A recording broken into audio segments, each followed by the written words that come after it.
Did you go right from? Yeah. We'll just give it. Okay.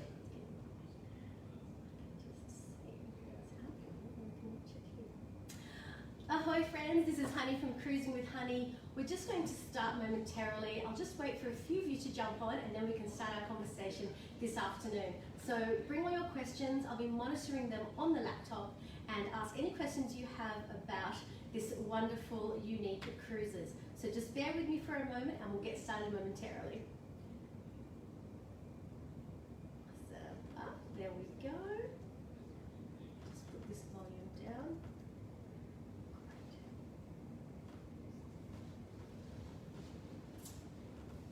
Okay, I can see that there's quite a few of you on, so we're going to start. So I will start again. Ahoy friends, it's Honey from Cruising with Honey with my new segment, Conversations. And today I have a legend in the cruising industry, Mr. Walter Nand. Thank you for having me. Thank you for joining me. I've been wanting to have a chat with Walter because the first time we met was at a Clear event, I believe. And everyone was like, don't you know Walter? I can't believe you don't know Walter. Everybody knows Walter. And so today we're going to talk about a few different things. Now, I've got a list, a very amazing list of things here to tell you about Walter Nand. So he is a Clear Master Cruise Consultant, and as we talked last week about Clear Accredited Consultants, he's a Master Cruise Consultant. He's a Clear Certified Cruise Champion, Royal Caribbean Cruises Academy Admiral. You should have some stripes or something. Princess Cruises Academy Commodore, P&O Cruise Academy Commodore, Holland America Line Expert, River Cruise Expert, Luxury Barge Cruise Expert. Now that is quite a list of things, Walter. It's taken a few years to accumulate all that, I have to say. But it's all part of the learning process and understanding the cruise industry overall. Mm-hmm. One of the things that we talked about before we took camera was that I'm a reluctant cruiser. Oh, right. He's a reluctant cruiser. Well, I was. Was. Funnily enough, my very first cruise was when my family moved from Fiji to New Zealand. Oh. And we were on the original Oriana coming across for 3 days. Wow. And my memories of that are somewhat lapsed, but didn't really do much to impress me that I should be a cruiser. Right. And in fact, throughout my whole travel career, I've been in the travel industry about 30 years. Wow. 30 years in travel. I started when I was at 5. I was involved in all different aspects of the industry, and I really avoided cruise because it really had no interest in me. And then a number of years ago, one of the conferences that I was on happened to be on board one of the ships. Right. And I tried not to get on that conference, but I got told I had to go, and it just turned my life around completely. That's amazing. So 30 years in the industry, reluctant cruiser, and here you are with Unique Cruises. Now, Walter has had quite a history, quite a career in cruises. You've done, you worked for MSC, I believe, Avalon, APT. Tell me a little bit about ocean cruising versus river cruising in your career. Now that's a really good question because they are so different. Yeah. Even though they both have cruise in the name. Yeah. With ocean cruising, one of the things I love about it is that it is big and you've got all the big shows and it's just so dramatic when you come on board. Last year I was on Ovation of the Seas and that was just sensational in and of itself. But then I decided to become more specialised in river cruising because when I did my very first river cruise, I realised that this was a completely different concept to cruising. Much smaller numbers, of course, and on mainstream river cruising, we've got 150 people. Wow. So really not quite a lot of people. And going through the main rivers of Europe, so on the Rhine, on the Danube, on the Seine, down through the Moselle. I've been very fortunate to be able to cruise all of those over the years. And then moving one translation further, which is where I've got to Unique Cruises, to the luxury barges. Right. So with river cruising, the reason it became so popular is because up until 1992, you couldn't actually cruise the whole length from Amsterdam through to Budapest. Really? So the Rhine-Danube Canal opened, and for the first time in history, you could actually cruise from the North Sea to the Black Sea. And that's where river cruising really took off. So that was the 90s, did you say? Yeah, 92. So, and that changed everything. When I first came on board with river cruising was with APT and we were launching the very first ship. and most Australians didn't know anything about river cruising in those days. So it was fun to be able to go out and explain what this was. And of course now we know, most of your audience would know, river cruising in Europe is huge. River cruising is huge, and to be honest, I never thought that I would be interested in a river cruise. And the last year I've been looking at photographs and watching videos and going to different events, and river cruising has really enamored me. I think it's a completely, as you said, it's a completely different experience to ocean cruising. And the numbers and the style of cruising. So the destinations are a lot different and a lot more personal. Would you say that that's true? Oh, 100%. Because you are right in dock, and there's only 150 of your board, so getting on off the ship is pretty simple. Yep. And you are right in the heart of town, and some of the smaller towns and villages as well. For the last 3 years before I started up my own business, I was with Avalon Waterways. And that was fantastic to be the cruise expert, or the river cruise expert with them, and going back up and re-examining the rivers in the towns and so on. And it was in fact a personal holiday that I took, and went on an Avalon river cruise that I found these luxury barges, because I was just wandering around. I had actually chartered a barge years ago, but it was not at this level. No. It was self-skippered, it was brewery baseline. When you got to the locks, you had to do all that yourself. Oh, right. So Let's when talk you're about young, those locks actually. Yep. we will, and it's so much fun, but when you're young, you'll do these things. Right. Nowadays, not so much. Someone else can do it. Somebody else can do that. We'll sit back and have a champagne on board. But if you can see the picture here, and we're looking at this particular barge, I'm trying to say, when I first looked at the outside of the barges, that didn't strike me as being particularly anything fantastic. Right. But when I went on board and had a look, it just blew me away. And when I had a look at the itineraries, it's so different to your mainstream river cruising. And when I started talking to a lot of travel agents and people that are here in Australia about what they knew about it, it was very, very limited. So there's not a lot of information out there. And I've never been to Europe. I've been to Asia and the Middle East and around Australia, as you know, South Pacific, New Zealand, but I've never been to Europe. And I was telling Walter over here that my number one dream is to go to France. And some of the places that you stop, that this type of cruising allows you to do is really unique and super special. Can you give me an example of, say, one port stop in France, which I would be in love with? Oh gosh, I don't know if I can give you one, because one would select a region, for example. So we can cruise through Burgundy. Or probably my favourite is cruising through the Champagne region. Or further down France, south France, cruising on the Canal du Midi. And again, it's very small. And you can see the waterway here, it's not very wide. No, it's lush, it's beautiful, isn't it? And one of the things I love about it is that, unlike mainstream river cruising, the barges don't cruise at night at all.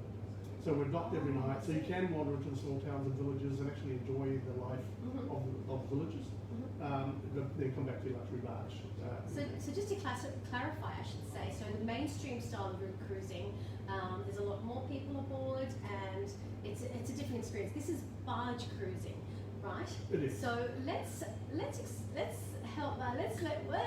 tongue tie. Walter can explain to us what barge cruising is, because it's very different to river cruising. And this is a barge, right? Oh, Chantel over here. Absolutely. So unique cruises. How many barges do you have? We've currently got 20. 20? That we have access to. Okay. And they range, the majority of the barges are located in France. But we also have access to one in Italy on the Po River. Right. So we're starting in Venice, cruising down the river there, which is fantastic. Also, we have one in London, which will cruise down the Thames. Yeah. 2 in Scotland, and that's probably my favourite location. Scotland. Because we do the Scotch tastings as we go through there. So he's a Scotch.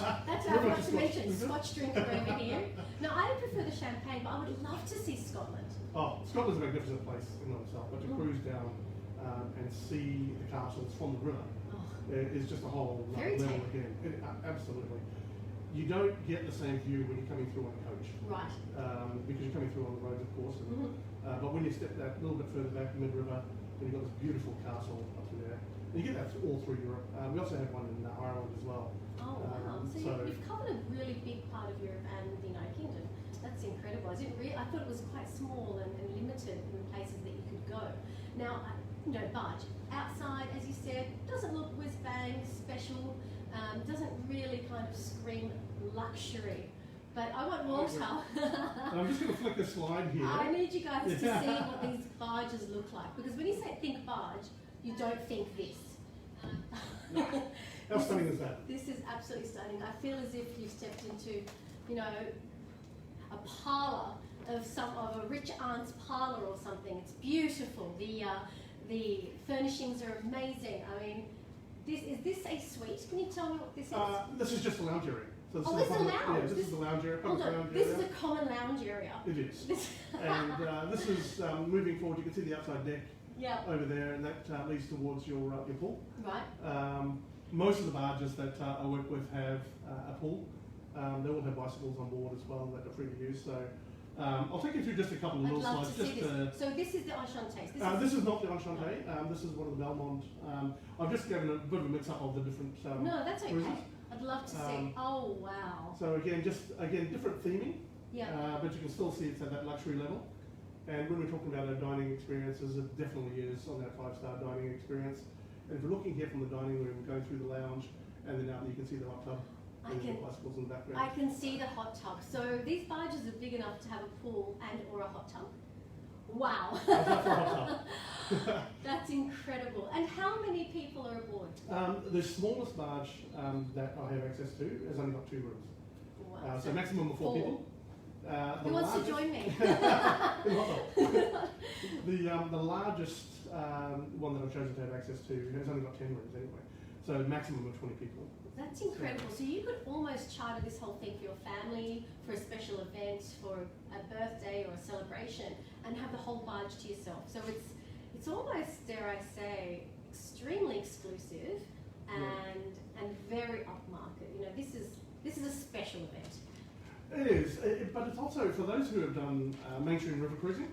We are talking about the same price range as you would for a mainstream river cruise. So price-wise, we're still at that level. Right. But it's much more intimate, as you said. So it compares. The pricing is comparable to mainstream river cruising. Correct. But you have this very exclusive experience. That's quite amazing, because I have no idea how much this kind of thing costs. But to think that it compares with mainstream river cruising, but it's very, very inclusive and exclusive, I should say, and very unique. And I'm guessing that the chefs on board will tailor to your tastes. Absolutely. Now, there's 2 different ways in which we operate. So one is you can just book a cabin and be with other people. Yeah. Or, as you said, you can take the whole ship for yourself, so the charter. So we've got barges which have 4 rooms or 6 rooms, so scale up or down as much as you like. And then if you have the full charter, we can change the itinerary around to suit you to a certain extent. So long as we're leaving on the same day at the right place and returning, then pretty much in between we can tailor make. And what I'll just do is I'll just quickly go through a couple of other little shots here. This is making me very envious, because I do, as I said before, I haven't been to Europe, and to be able to see Europe from this perspective would be extremely special. You know, not worrying about hotels or transport and getting from A to B and doing all these fun things. Please. So this is not what most people would think of when you think of a luxury barge. You would not think that you would have this size room on a barge. Absolutely not. And yet most of our barges have that. Now, depending on which barge you're on, you know, the rooms will be bigger or smaller and so on. I like this one because it's up in Scotland. Wow, that deep leather, old school, old fashioned. It just gives you that great feel. That's a cabin. No, that's the main lounge. Yeah. Wow. This is one of the locks that we alluded to earlier. We have to talk about the locks. I love the locks. I'm a lock nerd. Okay, for people who don't know what a lock is, what is a lock? Because you're travelling on these rivers, and there are checkpoints. Basically, it's moving from one water level to another. Okay. So in here, we're going up. So the next level water level, is up there. Right, so, and you're cruising down here. So what's going to happen is that basically they're emptying that lock. We will slide it through. Those gates will open up. We will slide it through to there. Those gates will close again, and it'll fill up. And when it fills up like a bathtub. It's like somebody turns the bathtub on. That's And amazing. it just lifts it up like this. Wow. And then the front doors that you can't see there will open, and then we'll cruise on to the next. And it's such a spectacle. Look at that. People are watching it happening, and it's very exciting. I can imagine it'd be very exciting. Oh, it is. Look, depending on how many locks we're going through, Yeah. everyone's excited for the first couple of locks. After that, we can sit back, have champagne, and let somebody else look at it. And, Fill the bathtub. That's right. And we can be up there as well, taking shots of our friends and family on board So and you get can- those good images. So you can get off Absolutely. the barge and watch it go through the lock.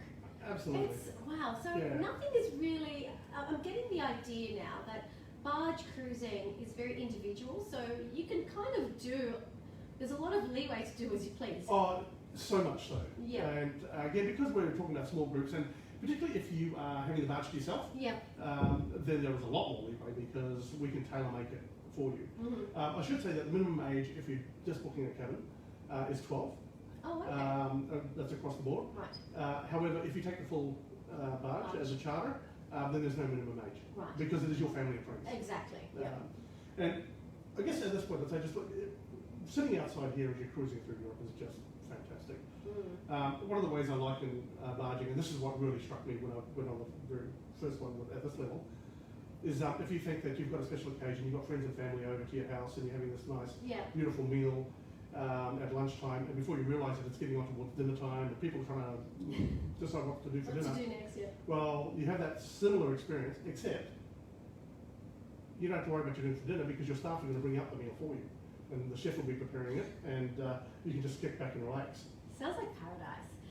This sounds, and here's another view. So, as you said, there are bikes there. So, in the beginning of this interview, Walter was telling me that one of the differences between barge and mainstream cruising is that you don't cruise at night, and that gives the passengers an ability to go and explore the towns. But tell me about the bikes. Is that to go to different ports? You can use the bikes at your leisure, so they're free of charge, of course. Mm-hmm. Now, these ones that we have on board are not e-bikes. Mm-hmm. If people would like e-bikes, they can be contracted in. Mm-hmm. Just makes it a little bit easier for the electronic bikes. But for the most part, even if the barge is cruising, you can usually cycle faster than the barge cruises. Even someone like me? Yeah. Even someone like me.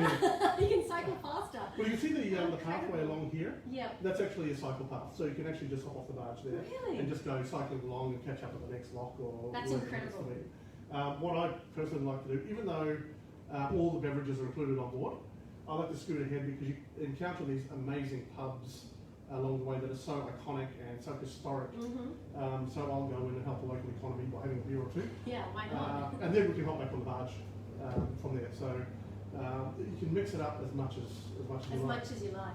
On the top picture there, that's more to point out that you are not skippering this yourself.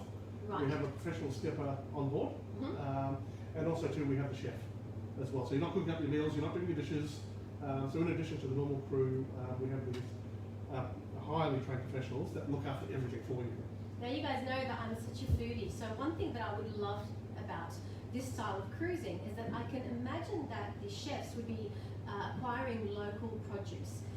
And for instance, if you're in Burgundy and you get a great bottle of wine from there and some local cheese or some local fresh produce from there, they'll be able to make something that's very unique. Oh, am I imagining that, or No, can you do it's- that? You can ask the That's chef. my wish list. You can ask the chef, and in fact we have options where you can go into town with the chef and go to the local produce markets and get your fresh veggies and be able to bring that on board, and the chef will prepare that all up for you while you're off enjoying yourself or relaxing on the hot tub, whatever you want to do. And just get back. So it does mix it up for your particular requests. Right. So there's some wine tasting and some entertainment on board. We get this sort of stuff on the mainstream river cruising. The only difference is you're sharing that with about 150 people, 110, 150 people depending on your cruise. Here, we've got musicians that will come on board and entertain you, and there's only 8 of you, or 6 of you, or 4 of you in some cases. We also have the wine tasting, or in Scotland we have the whiskey tasting. And again, we have these experiences where we have those on ocean cruising as well, Yeah. but you're sharing that with 100 With a people. lot of people. This is very small. This is very just for whoever's on exclusive. board. Yeah. Might want to put the kids away when you're doing the wine tasting. I feel like Lady Muck up there. Oh, it's just sensational, and you do feel special. There's no two Absolutely. ways about it. Wow. Okay, that's that's incredible. Tell me about this. So here we're going actually from one river system across to another, and the best way to do it, Europeans have decided, is actually just to build a water bridge. So we are up here and cruising across a river to get to another river. So it's a water bridge. It is a water bridge. Oh my goodness. Okay, now I think I've seen it all. You do feel a bit special when you are sitting up there and going across here, I'm just saying. If you feel really enthusiastic, you can just grab a bicycle and ride across. Oh no! I want to be in the chariot there on a water bridge to go from one river to another. That's amazing. And this is just to give you an example of something. So there's multiple locks right, you can that see. we're going through. And which country is this in? That's in France. That's in France. Yeah, Okay. in fact all of these are in France. Yeah, we're coming through a tunnel to get under the road as well. So it really, not only does the scenery change, but the actual type of waterway. that we're going on. Waterway. Because some people say, oh, river cruising is boring, you see the same thing. Absolutely not. You're seeing something different every couple of minutes. Oh, 100%. And you can be as relaxed as you want to be. So you can spend most of your week just kicking back in the hot tub. Or you can take a bike out every morning and just go for a bike ride or go for a jog or whatever it is that will help you lose weight. Because, I usually look at this, it's a 6 day, or 6 night, 7 day cruise. I usually say about 5-6 kilos. A kilo a day. That's all right. I think this would be a fabulous way to see Europe. Now this is a truly remarkable thing because this is an elevator. What? So we're coming across from this river system and coming up on the elevator, and once we get up to the top here, then we'll cruise out. So we have water bridges and water elevators. So there's something different for everyone. Yes, just going back so to the beautiful. main Yeah, slide. going back to the main slide, and it actually looks very serene. And Walter over here was telling me that he was afraid on his first ocean cruise that he would be seasick. And as you all know, I get very seasick, but I combat it. It's fine. Something like this, you'll never get seasick because you're in a river. No, Yeah. you don't get seasick at all. And in all the years I've been involved in river cruising in general, it's probably the single biggest concern that people have. Really? Is that they're going to get seasick. And the second single biggest concern is that they're going to get bored. I can tell you you're not going to get seasick because we're not out at sea at all. As you can see the waterway here, that's as rough as it's going to get. And you can't get bored because we are off the ship all day, every day. Yeah. We have excursions that are included, Mm-hmm. and because there's only a handful of us on board, they are private excursions. We have a Mercedes van in most cases that accompanies the ship, and that is assigned to the ship. So we go off and do our private tours through castles and other fairy tale places. Sounds so romantic. Oh, it is sensational. Amazing. One of the things I will say is when we are looking at post-COVID travel, Yes. We'll have to touch about that. Yeah. this is a fantastic option. I can imagine, because you're not amongst hundreds of thousands of people. This is something that would be very easy to contain any kind of, well, not contain, but to ensure that everything is spotless and to be able to check on the passengers and the crew in a very, very, what's the It's a very narrow focus. very narrow yeah. focus. Yes, you knew what I'm So, saying. yeah. A very narrow focus. So I would feel I'm not that I wouldn't feel comfortable cruising in other ships, but if you do have concerns and you think, oh, I don't want to be around a lot of people, this is perfect. Absolutely. And every luxury barge cruise that I have in Europe all start on a Sunday, all finish on a Saturday. I'll finish on Saturday morning. Now, what happens after everyone's disembarked on a Saturday morning is that each ship gets this massive deep clean. Right. They always had a deep clean previously, Mhm. but they go to these extra steps now to make sure that everything is COVID safe. The great thing about it is if you have a charter, it's your family and friends that are on board. So yeah, So there's no random strangers. there's no random. The crew are also checked on a regular basis, including before the start of every single cruise. Yes. So just on that level, as far as COVID safe travel goes, it's pretty hard to be able to be the luxury To barge be, cruise. and in an ideal world for myself, I mean, 7 days is fabulous, but if you're, especially Australians, and it's such a long distance to get to Europe, can you do back-to-back ones, different ones? most So you certainly. could do like down the Rhine and maybe down the Seine, or as you were saying before, maybe a Scotland, Ireland, Most luxury, certainly. yeah. We actually, on the luxury barges, we Yeah. actually don't go down the Rhine or the Seine. Right, okay. We actually stick to all the canals and the smaller waterways. And so if any of your audience have done a mainstream river cruise, for example, Amsterdam to Budapest, Yeah, and they're looking for something different, then they will This not be is hitting it. the same towns and cities. right. You're going to much smaller towns and villages, still hitting on some of the bigger places, Mm-hmm. but not the same cities. So it is a much more intimate experience, but also different. The other thing too is that on mainstream river cruising, you do cruise overnight, pretty much every single night. Whereas here you're docked every night. Docked every night, And and you having can fun, walk you can walk off, and inclusive benefits. So what's included with a luxury barge? Pretty much everything. So Wow. depending I like on the sound of that. depending on which city you arrive into, mostly we offer the transfers from, say, for example, from Paris through to the barge. So, but we can talk about that on a personal level. But once you get on board, everything is included. So your beers, wines, spirits, soft drinks, all your food, gourmet food, all the activities are included as well, as per the schedule.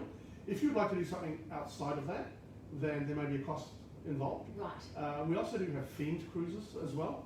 So if you're a golfer, we have golf themed cruises. Oh wow. If the date of our golf themed cruise doesn't suit you, but you're going to take the charter, we can incorporate that in anyway.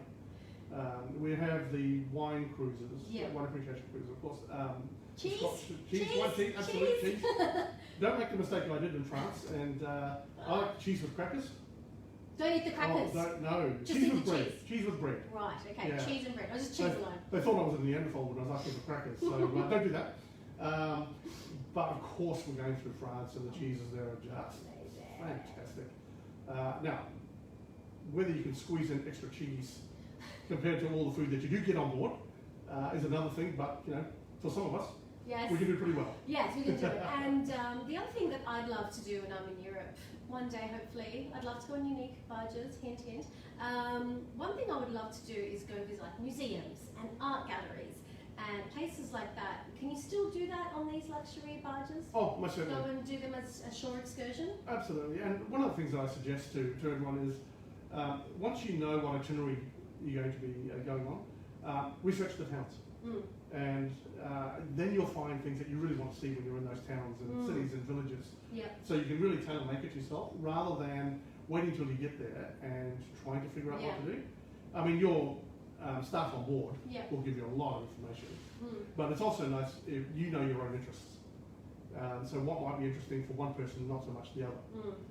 And even with couples, you can go and do two different things and then just come back and share your experiences. See you at 5, honey. Yes, right. It's your cocktail hour. Yeah, cocktail hour, exactly. This all sounds absolutely amazing. I think that if you want to know more, I will put the link in for Unique Cruises, but Walter has so much information here. I feel as if I'm there when the way that you're describing it, and I find that I'm really attracted to doing this style of cruising. I've done the huge ships and I still will do them again, but river cruising is definitely on my bucket list, and this is something I'd never thought about before, and now it's something that I really want to do. Like, I really want to do this, and just have to find 7 other people who want to join me. So there's a lot to find out here, and as you said, there's the Unique Cruises there. I'll put the link up for the Facebook page, and you're happy to answer any questions. I mean, obviously there's no cruising this year, and that's a great segue into what we want to talk about post-pandemic, because you know the borders are closed, we can't travel to Europe. But you know, it's going to open up again, and as you said, this sounds like a really great option for cruising. Now, for Australians to make that huge commitment to go to Europe and do this, what's the best advice that you would give?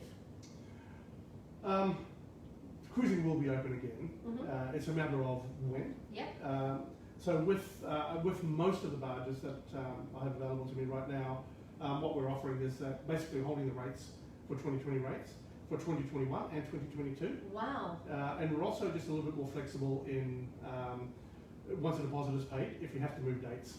Wow. Because I had a meeting with some of the guys up in Europe a couple of weeks ago, and particularly with Australia and New Zealand, our borders shut down pretty quick. So if you're booking for next year, for example, I would suggest maybe not booking prior to August. That would be my recommendation, because we will know a lot more by then. Right. And if you are booking in August, September, the cruise season only goes from April through to October anyway. So August, September, October, I think I'd be pretty comfortable with that. If for some reason we have to change those dates, then you know that you can change those. Right. So flexible options, absolutely. payment options. Are there payment plans that you can do, or you know, is it quite flexible for people to pay it off if they're booking a cruise in a year's time or 1 or 2 years' time. Absolutely, I can do that. Yeah. More flexible. Just Yeah. talk to Walter. He'll figure it out. Yeah, we'll figure something out because we know it's a challenging time for people and it's concerning. But one of the things I will say is that I've had probably more inquiries over the last month Really? than I've ever had. Wow. People are wanting to travel. I know that some of you guys that will be watching today will want to travel, particularly after we've seen today. And if you're like me, you have a look at these pictures, and look, I've been working in this space for a long time, and I still get excited about Very looking excited. at this. You can see how passionate he is about this, and that's the thing you want with someone who's trying to sell you or trying to advise you on your next holiday. You want someone who's passionate and loves it and really believes in the product. And it's, as you said, it's Australian cruisers don't know much about barge cruising, but you have so much knowledge that you'll be able to allay anybody's fears, perhaps. Well, look, just with ocean cruising, Yeah.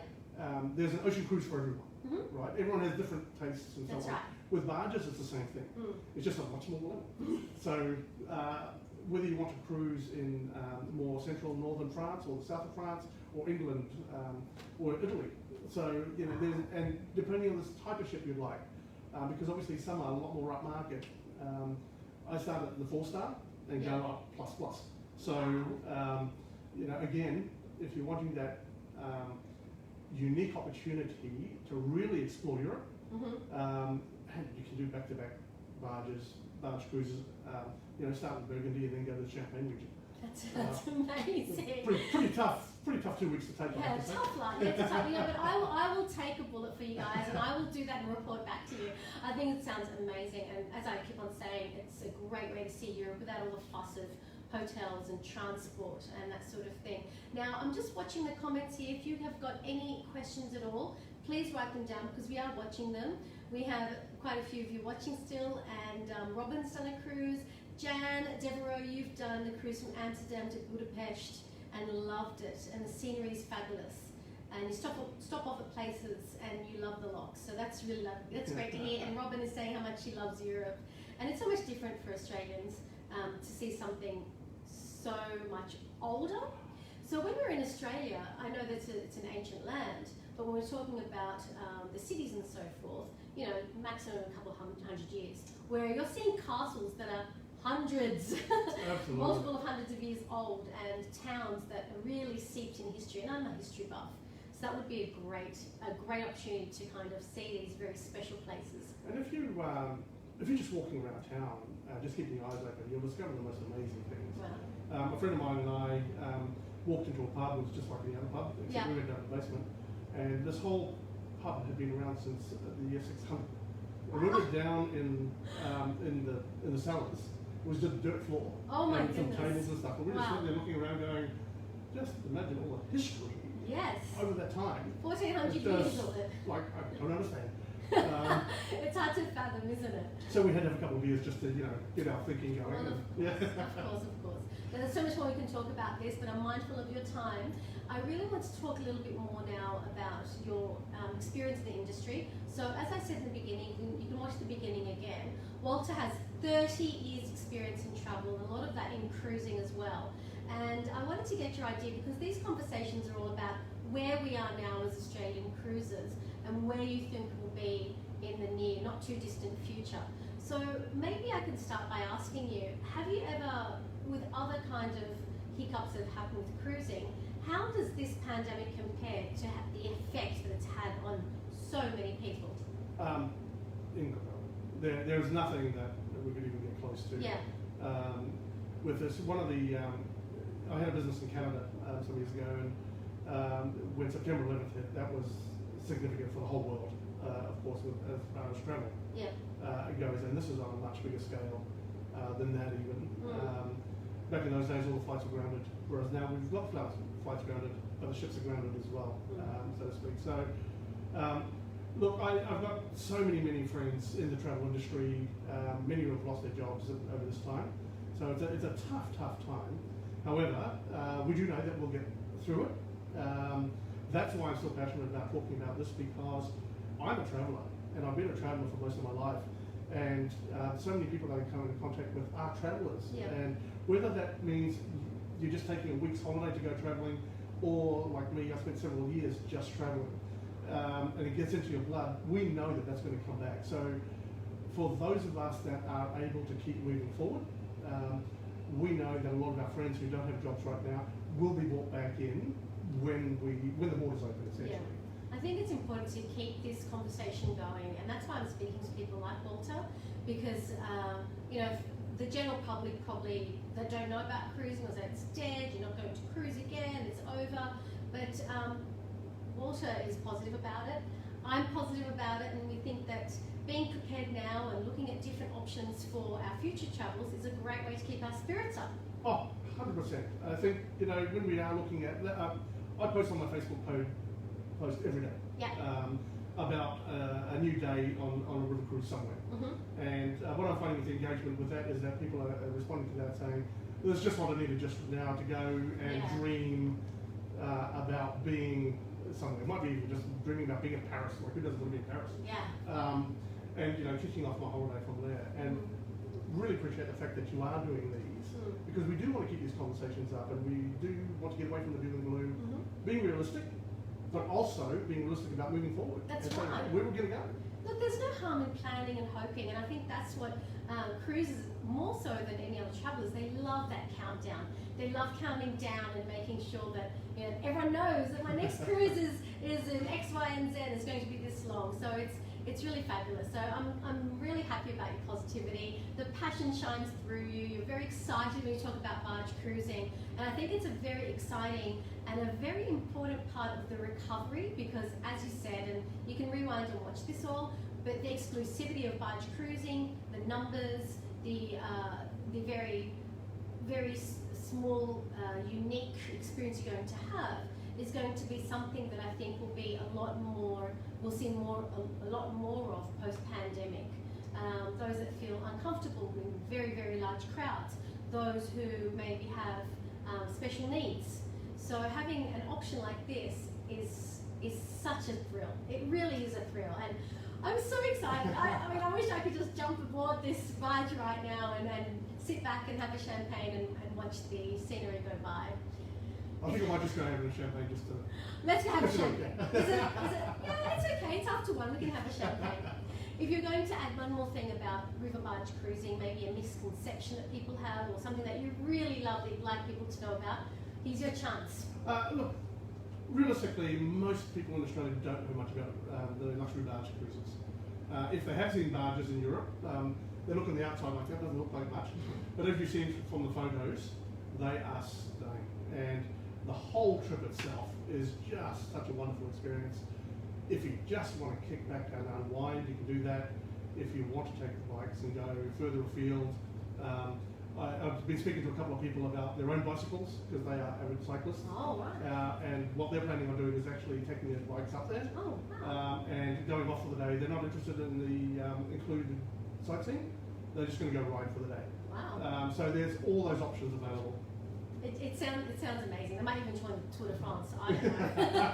It sounds amazing, and I hope that you're all excited, and I hope that you've enjoyed this segment, because it's always good to find out about different options about cruising. I really do thank you, Walter. I want to get on that barge right now, and if you have any other questions, I'll have the link to Unique Cruises on this live stream. Check out the Facebook page and be inspired by Walter's daily posts, because every day I check out his Facebook page and he gives me this inspiration, this snapshot of where he is or where the barges are, and it kind of gets you very excited and puts a smile on my face. So, Walter, thank you for your time. My pleasure, thank you. I loved hearing about Unique Cruises, and I will send you kisses from Honey, and have a great day. Bye. Thanks. I'm going to end it. I'm going to jump up and end it now. Bye.